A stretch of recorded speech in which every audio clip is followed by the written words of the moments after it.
Hi, I'm Rainey Seegers, the Director of Alumni here, and I am thrilled to welcome our next Alumni Chapel speaker, Bhavya from the class of 13.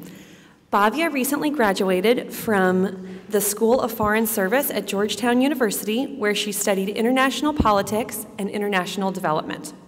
While at Georgetown, she participated in a number of activities, including the Georgetown University Lecture Fund, the South Asian Society, of which she was the president, and the GU Jawani, a competitive dance team. After graduation, Bhavya moved out to California, where she now works for Tesla. To quote Bhavya, she is always pumped to come back home to Memphis and to St. Mary's, where all the fun began. Please join me in welcoming Bhavya Jha.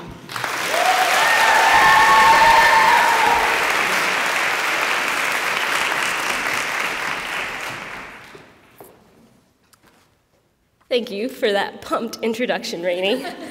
Wow. Good morning, St. Mary's. It feels so good to be back.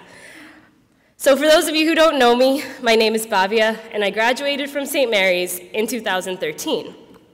And today, I'm here to pick up where I left off and tell you a little story about what's transpired in the meantime. When I last stood at this podium, I was reading from the senior issue of the Tatler. My message to the class of 2013 was, dare to dare. To try something new, to take on a challenge, shake things up, rally behind a cause. At that time, I didn't realize how I would actually live by those words in the years to come. I left St. Mary's, wide-eyed and bushy-tailed, a sponge ready to soak up all the experiences that life had to offer. Insert every cliche there ever was about a new door opening and starting the next chapter, and that was me.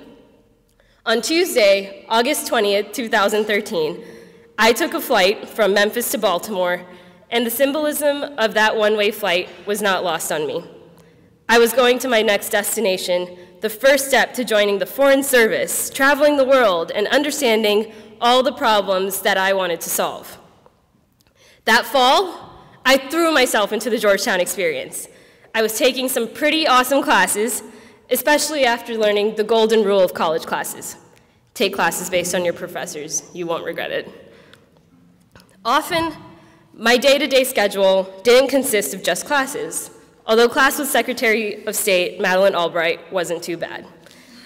I took time to explore other areas and fields and hear about varied experiences.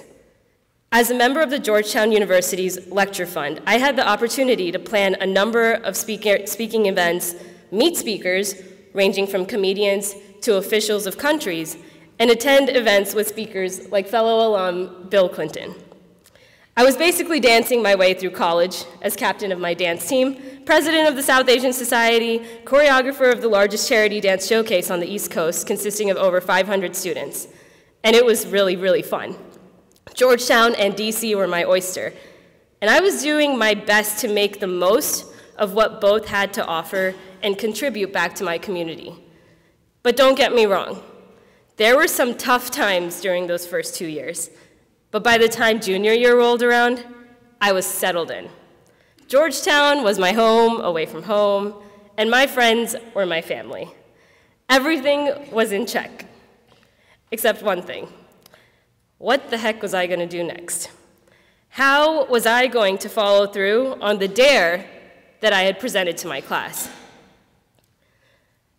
So let's do a little game, or exercise, if you will, that my friends and I started playing in college, and this took me a little closer to my dare.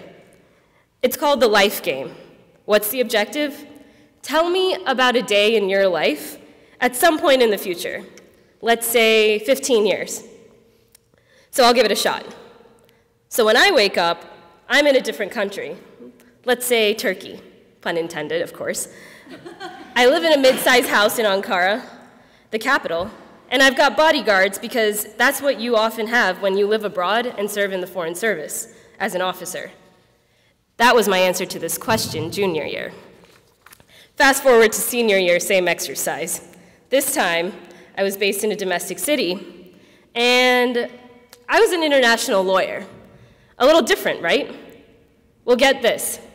In the year that had passed, I had changed my major from foreign policy to international law, done an internship at the State Department that didn't necessarily challenge me in the ways that I was hoping it would, and realized that traveling permanently, as opposed to every once in a while, just really wasn't ideal for me. In reaction to my slight change in plans, I recall the words of a friend who said, "Hey, wait, that's like kind of cool. That's kind of cool that you know what you want." The changes that I had made in my life over 1 year had subconsciously led to my changing the future I wanted for myself. That word, want, it pops up everywhere.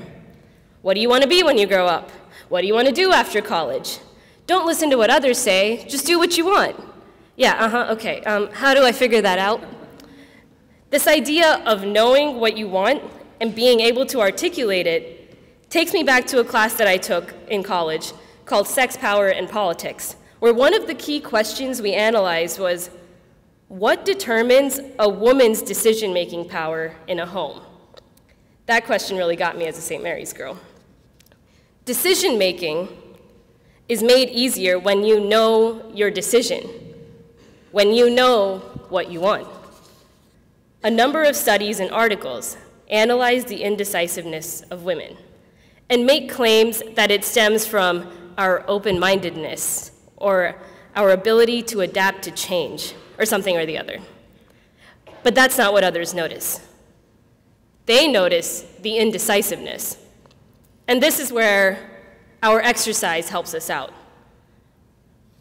When you put people in their future shoes and let the world be their oyster, that same oyster it was when they started high school, that same oyster it was when you left for college or entered the real world, the possibilities become endless again, and creative, suffocating minds can breathe.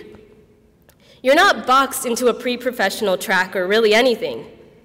You can do what you want. Whether your future plan actually happens or changes doesn't matter. It's more about the fact that you've thought about it.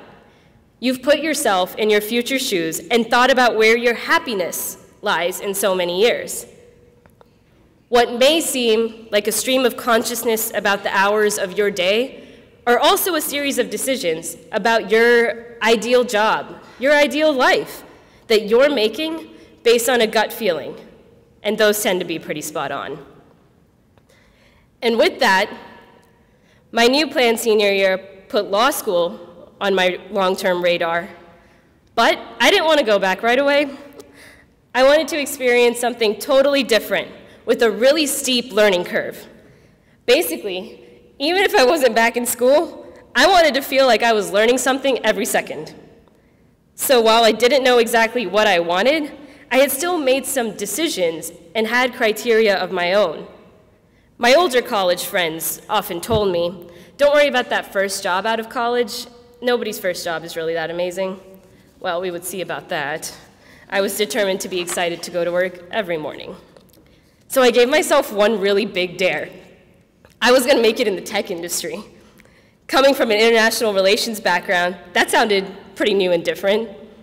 It was going to be my crash course in tech, industrial health and safety, business, all things that I hadn't learned in depth before. And I was willing to move anywhere for it. Well, I was in for a treat. Long story short, I hopped from one coast to the other and ended up at this happening place in Fremont, California, where I now work for a car company called Tesla.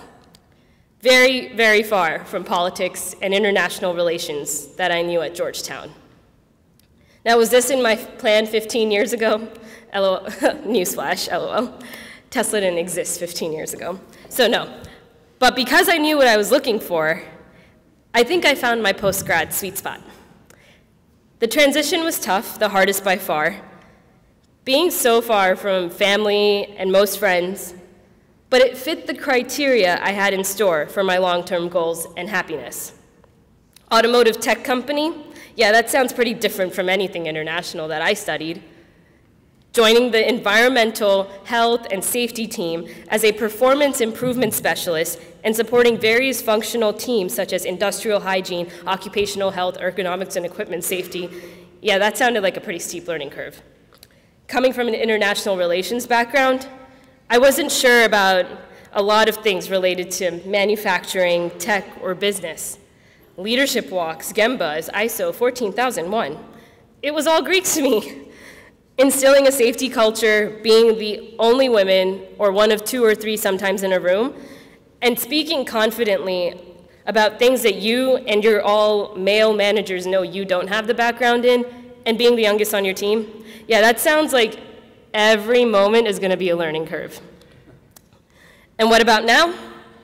Well, about 4 months later, I can answer questions about any of the terms and situations I just listed, and I've gotten some kind of positive feedback at work. I left work sometimes frustrated about lacking some foundational knowledge about the industry. However, channeling that energy day in and day out toward learning has paid off thus far, and it's something I plan to continue doing. I've loved my work. It's fast-paced, gets me going every morning. My intellectual curiosity, I think, has reached new heights, and I've met some amazing people, namely my new boss, who just joined as a female executive. Yes, the future is female. And she's a force to be reckoned with, and so St. Mary's in like every way. It's the first thing I thought about her after I had my first conversation with her. And while I'm so glad to be back home and back at St. Mary's, I might be having a little bit of FOMO just thinking about missing out on her first week. And yes, your first job from college, right out of it, can be really fun. I'm pumped to go to work every day, no matter how hectic it gets sometimes. So, I dared to decide to shake things up and to want. That readiness to try just about anything was fostered right here at St. Mary's, thanks to many teachers who encouraged me along the way and instilled in me the confidence to just go for it, because why not? I still don't know my end goal. That changes almost weekly. But I felt confident taking matters into my own hands to figure out what I want and made myself pretty happy for it. I dare you, students, teachers, guests alike, to do the same. Thank you.